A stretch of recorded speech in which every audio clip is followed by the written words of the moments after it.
Shalom, giving all praises to Yahweh Bashem Al Shai Bashem Rakakodash. Shalom to the 144,000 and the rest of the elect out there. Shalom to you all.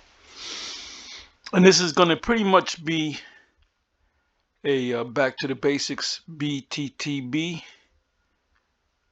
But then again, it's not really a back to the basics because there's people that might not even notice. They should if you're part of GMS.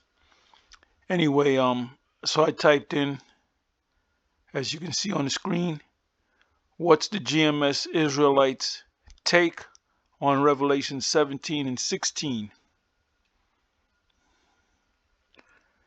So it says GMS Great Millstone Israelites interpretation of Revelation 17:16 is fairly consistent across their teachers, and it's very different from mainstream Christian readings. I'll explain it descriptively, not in endorsement terms, so you understand what they believe.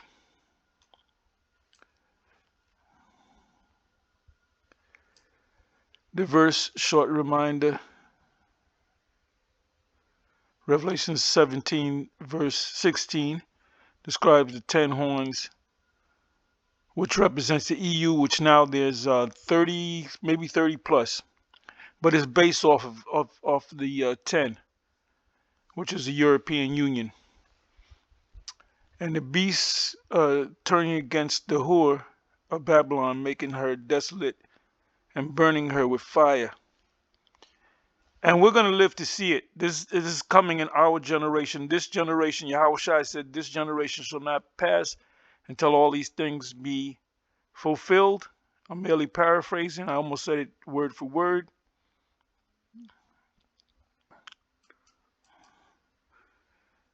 So now what did he mean by this generation?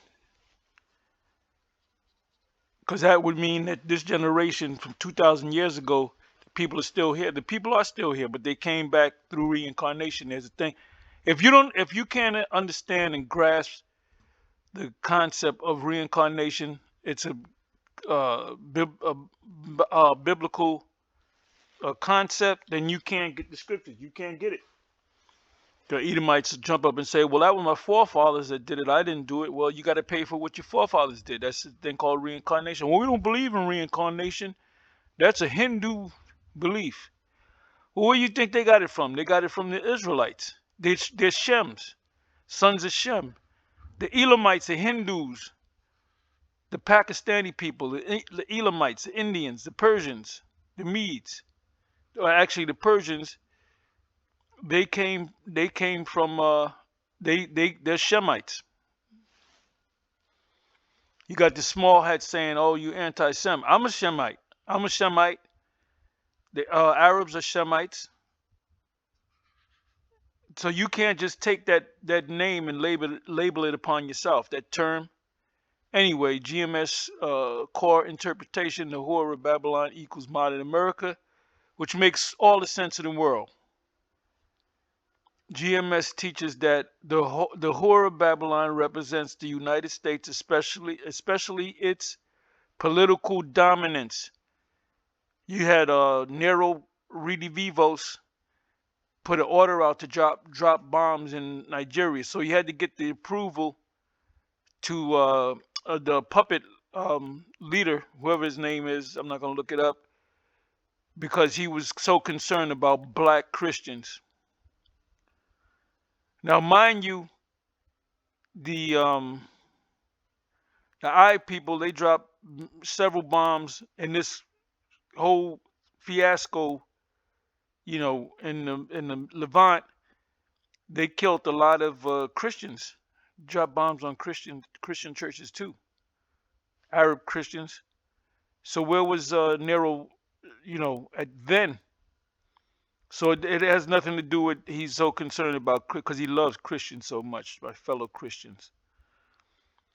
Anyway, so that's it. Anytime you got a major military force that goes to another country and says, "Oh, we got to do this," because the president is killing his own children, his own people. That means you want the resources. You want a puppet leader up in there. We are not ignorant to Satan's devices. So it says the whore of Babylon represents the United States, especially its political dominance, economic system, cultural influence. Different places like Japan, China, different places. You got Kentucky Fried Chicken, you got McDonald's, you got these major food chains, which is nothing but corporate food, which is nothing but fake food. So people in China and Japan and other places in Egypt, you can get the taste of America. So you're being Americanized. Let's eat some American food, which is garbage. Cultural influence, like you had the term Romanize. So now you have the term Americanize. Military power, military power, military power. 800 plus U.S. military bases around the world. As a matter of fact, you know what I'm going to do? Let me do this.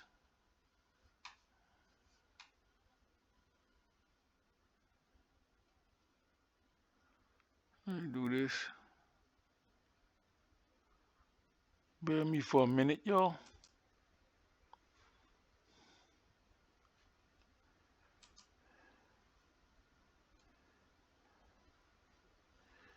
Let me get my bearings straight.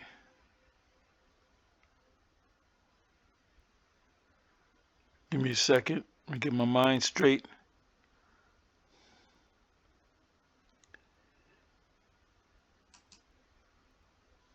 U.S. military bases around the world.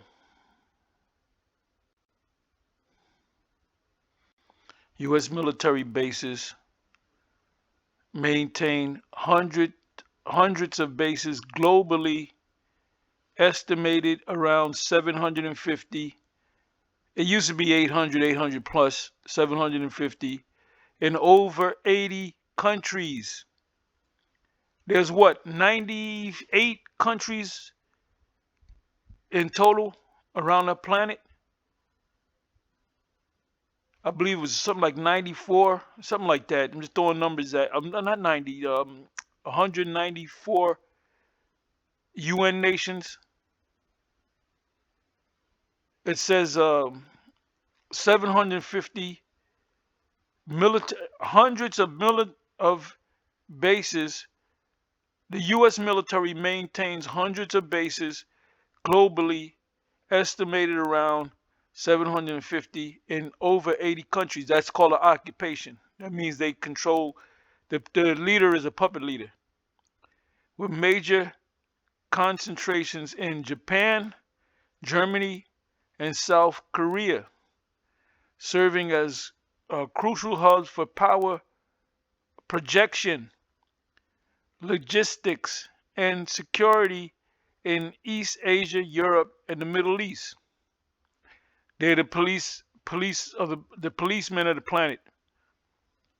These installations range from large bases like Camp Humphreys in South Korea and Kadena AB whatever in Japan to smaller lily pads and cooperative security locations. Cooperative security locations. Cooperative security locations, meaning the leaders allow us to, it's not that we just came up in here. The leader called us for drones and what is this? Pre-positioned gear. Hope I read that right.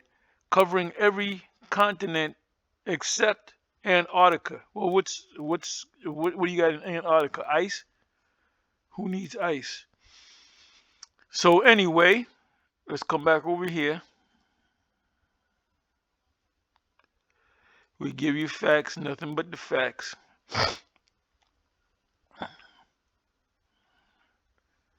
So we got The whore of Babylon represents the United States, especially its political dominance, economic system, cultural influence, military power.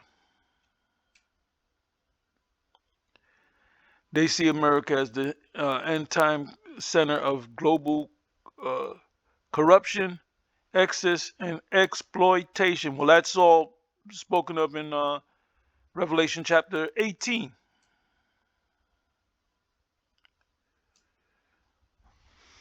The beast and 10 horns equal other world powers. Right, it's NATO and the EU. According to GMS, the beast represents the modern Western NATO style world order, which is NATO, North Atlantic Treaty Organization, and the EU. The 10 horns are interpreted as major allied nations. The 10 horns, EU and NATO, you can say, 7 heads, 10 horns. The 10 horns are interpreted as major allied nations or power blocks, often European and global powers, countries that currently benefit from America but will later turn against it. These nations are seen as America's former allies. No, they're still allies. So they're worrying about what Russia's going to do and China's going to do. You got to worry about what the EU and the NATO nations that possess modern weapons are going to do. Because this place is going to get hit from all angles. Missiles are becoming from the uttermost west to the east coast to the west coast and to middle America. And there's more than enough missiles or warheads to take this place out. And that's how this place is going down. I'm just telling you what the scriptures say. It says, turning on America, Revelation 17 and 16. Not many evangelicals and pastors and so forth, whether they be so-called black or so-called white, they'll never say anything. They'll never equate this to, the U.S. because they're in the U.S. They really think that the Most High is going to bless this place forever. They believe they're going to go on forever and ever. Psalms 49:11. It says, America's allies, back to the basics, back to the basics, back to the basics. America's allies eventually betraying it. America's allies eventually betraying it. Let me do this.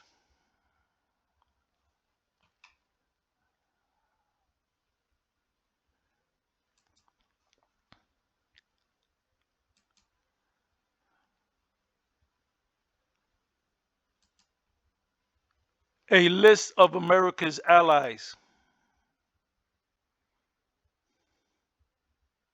Uh-oh. The U.S.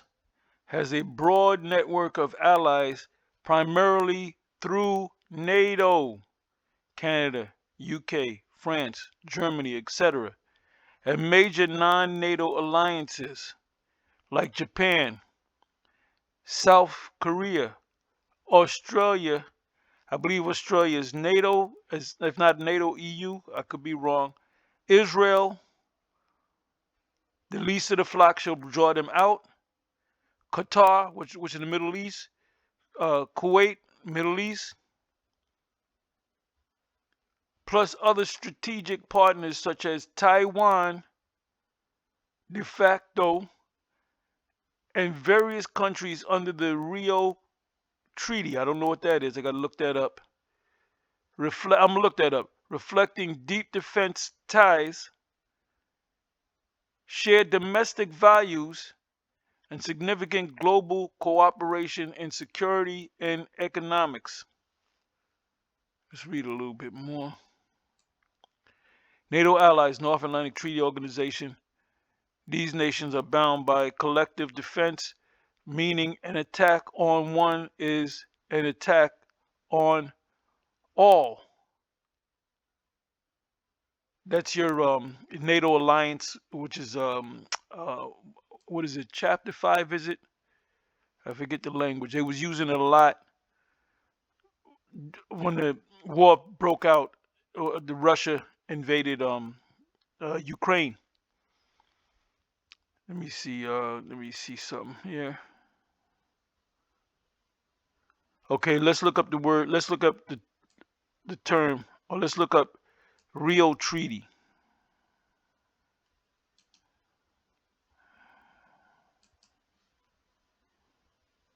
Let's see what that's all about.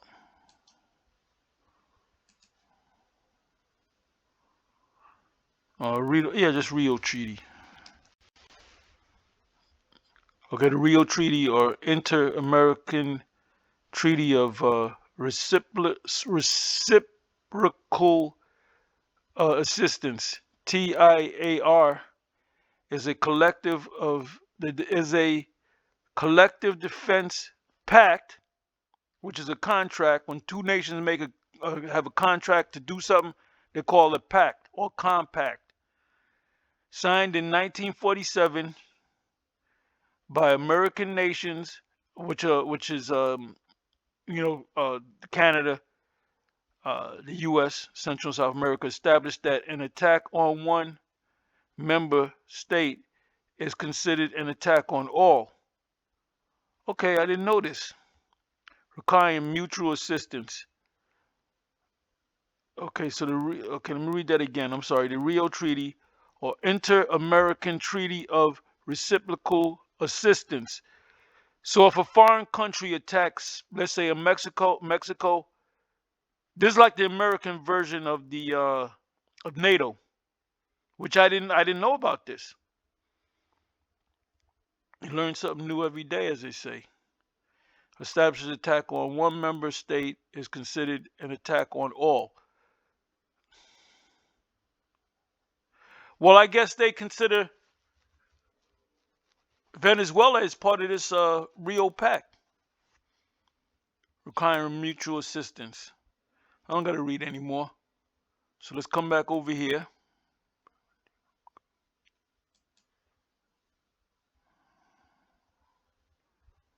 And I mean, if you can't see that this place is Babylon, like Jake, they're so concerned. If you got these black Hebrew Israelites and they hate white people, I don't know why they hate white people. White people didn't do nothing bad to them. That's why 2/3 you gonna stay here. You're gonna stay here and get bun up. Uh, no, it says turning on America. Revelation 17:16 is understood as America's allies eventually betraying it, turning against it due to economic collapse. Well, you got an economic collapse in China going on right now. You got an economic collapse that's been going on in America since Biden came in office. Actually, when Obama came in office, you had a major recession.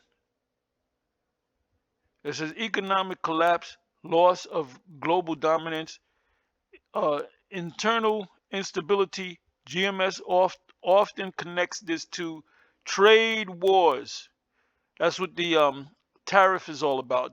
When you call for a tariff against another country, that's a trade war. And by the way, when he said I'm gonna call for a issue a tariff on China, everybody's clapping. The red hatters is clapping their hands. Don't you know you got to pay for that, dumbass?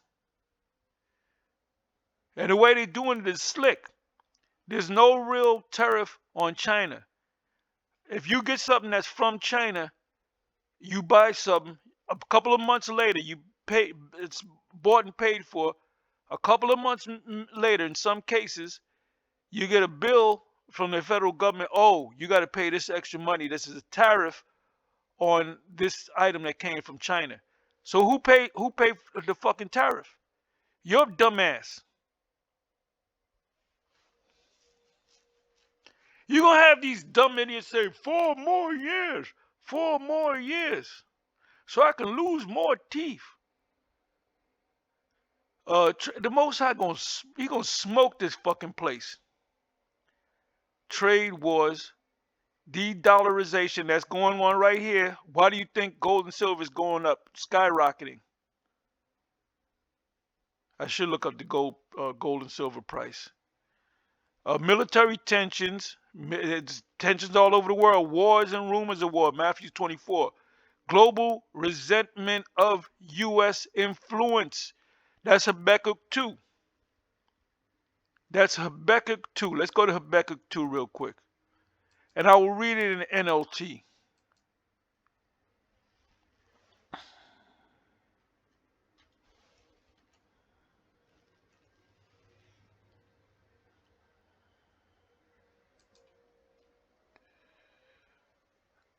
Okay, let me see something here. Habakkuk 2.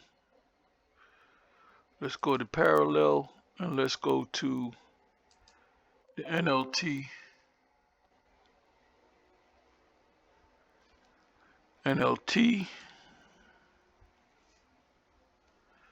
Okay, I don't want to read from the very top.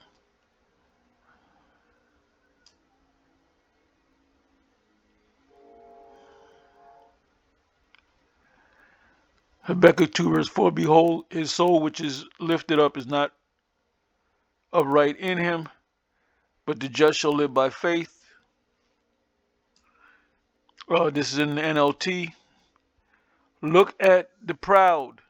They trust in themselves, and their lives are crooked, corrupt. But the righteous will live by their faithfulness to the Most High.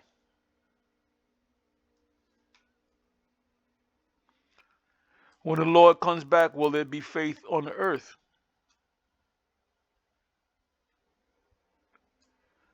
There's not many faithful. Okay, it says here in the King James, ye also, because he transgresseth by wine, he is a proud man, neither keepeth at home. 800 military places around the world at home, who enlarges his desire as hell, meaning the grave, death, and is as death, and cannot be satisfied, but gathereth unto him all nations, and heapeth unto him all people. That's a one world order. When they give you that's the pinnacle of the one world order agenda is to chip everybody. So this is Antiochus Epiphanes all over again. And that's Jacob. That's when Jacob's trouble. That's when it's really gonna kick in. Let's go and read this Habakkuk 2 verse 5 in the NLT. Wealth is treacherous, and the arrogant are never at rest. They open their mouths as wide as the grave. The word there, a grave and death mean that's where you get the word hell. And like death, they are never satisfied. In their greed, they have gathered up many nations and swallowed many people. Let me just go ahead and read this in the NLT. But soon their captivity will taunt, their captives will taunt them. The nations are coming against this place. They will mock them, saying, what sorrow awaits you, thieves? Now you will get what you deserve. You've become rich by extortion. But how much longer can this go on? Okay, I'm still online. So let's come back over here.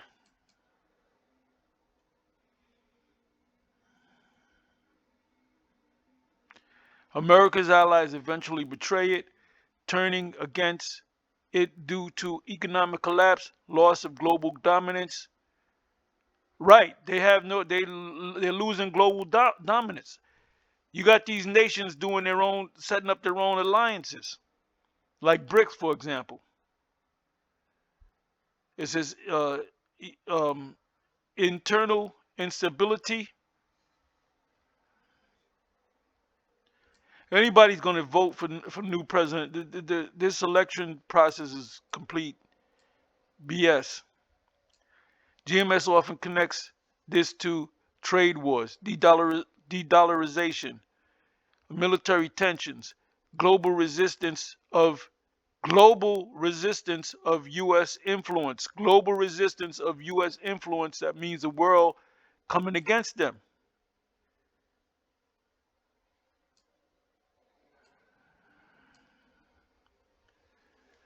They're setting up their own alliances. The BRICS, I mentioned BRICS. That's a powerful alliance, man. You got Russia and China. Burn her with fire, nuclear destruction. This was one of their strongest claims. The fire is interpreted as nuclear missiles or ICBMs. They believe America will be completely destroyed, left uninhabitable, a desert, wiped out suddenly, and it's going to take an hour. That's in Revelation 9. This destruction is viewed as divine judgment, not just human warfare. Yeah, because the Most High is going to put it in their minds to do so. Theological purpose. GMS teaching. This event marks the end of Esau, Edom's rulership, prepares the way for the return of Yahushua, Jesus, in their terminology. And it should be one West Israelite should be calling on Yahushua, not no goddamn Jesus. We don't know who the fuck is this Jesus. That's the white man. It says the elevation of Israel as they define it ethnically. Well, that's fulfillment of the dry bones. Summary in one sentence: GMS teaches that Revelation 17:16 predicts America's allies turning on it and destroying it, likely via nuclear war, as the Most High's judgment on the modern world system.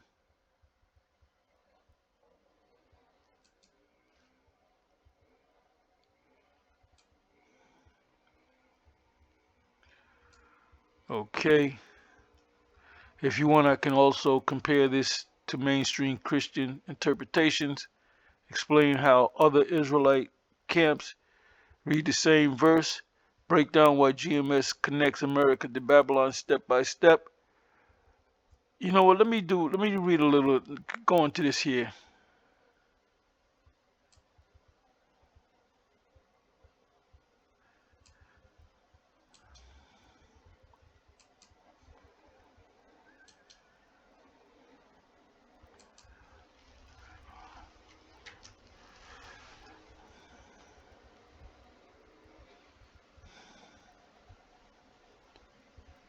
And the Most High, Yahweh Bashem Yahushua, gonna kill more you false prophets and scoffers.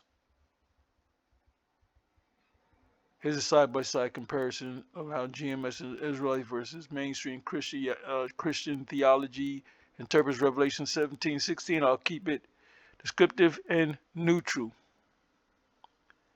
Identity of Babylon, GMS views. We read this: economic center, military superpower, cultural influencer, considered uniquely guilty of global corruption and oppression.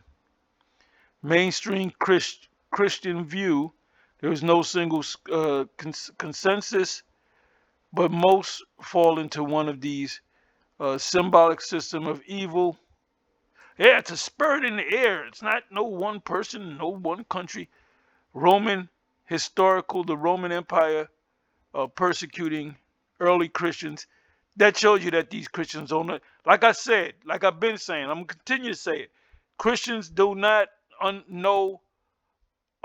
have a understanding of a the prophetic part of the Bible, like the Jeremiahs, the Isaiahs, the Obadiahs, Revelation,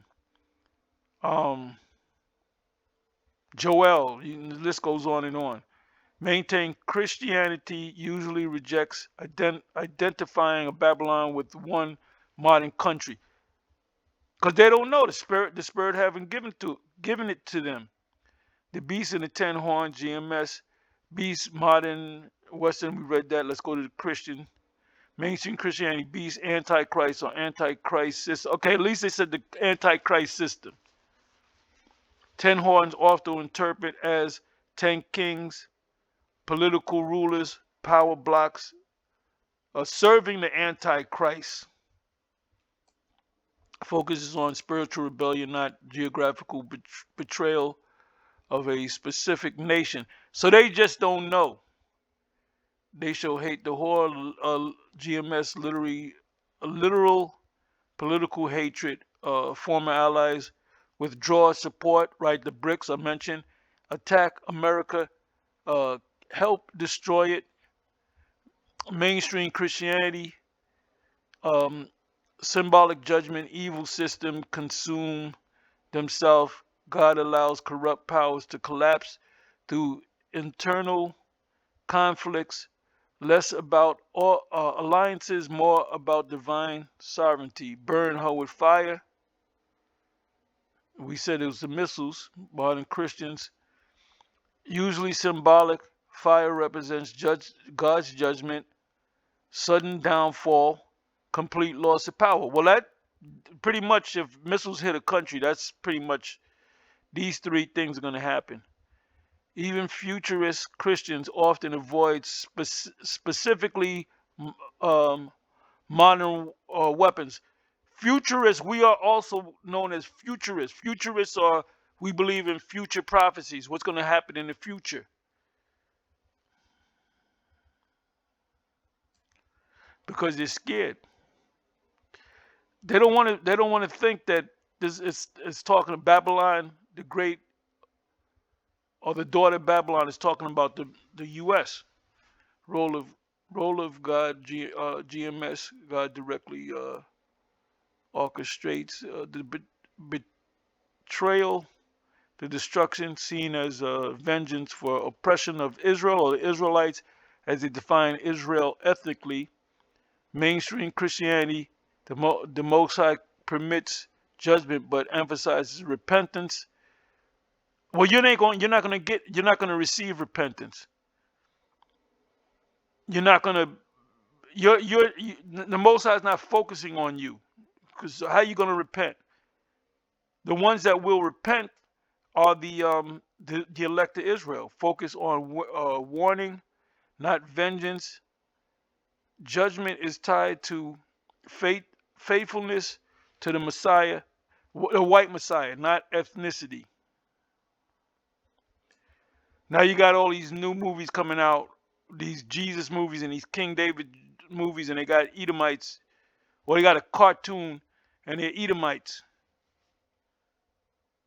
Because you and Jakes done fell asleep. Oh, they're not going to protest this movie. Let's bring it out. Overall tone and purpose, GMS, highly apocalyptic and geopolitical. So you got to, when you come into this, you got to look at this with geopolitical glasses on. Certainly about timeline. I've been saying that, the prophetic timeline. What time are we in? What part of the prophetic timeline are we in? The part with the 10 toes, the feet of it, in Daniel 2. Nation involved over outcome, strong, U.S. versus them, world view.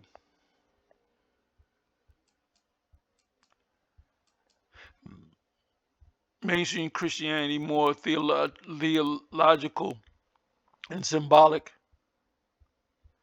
Yeah, no, we are going to slavery under Jesus. We're going to be under Jesus, the white Jesus. Spiritual vigilance, faithfulness, God's ultimate justice. Avoid naming modern nations with certainty. So America just came up behind the Most High's back. He looked, oh, I didn't realize, oh, that's America. I didn't know nothing about that. Who you think, the Most High is dumb? One sentence contrast, GMS reads Revelation 17:16 as a literal prophecy about America's destruction by its allies, while mainstream Christianity reads it as symbolic judgment or corrupt power system. Well, this is a corrupt power system, past, present, or future, without naming a modern nation. Because if they were honest with themselves, they would say that, damn, this sounds like America. Compare Catholic. I don't want to. Catholics are going. They don't know. They're in a dream world. Protestants, they're in a dream world. Explain how futurists versus historicist Christians differ. We will be considered futurists. Show how early church writers understood Babylon. Just let me know. Well, they didn't know because the books were closed to them. Daniel 12, Revelation 13. I'm sorry, Revelation 5. The first couple of verses. The book was sealed, 7 seals. Anyway, with that, shalom, on to the next.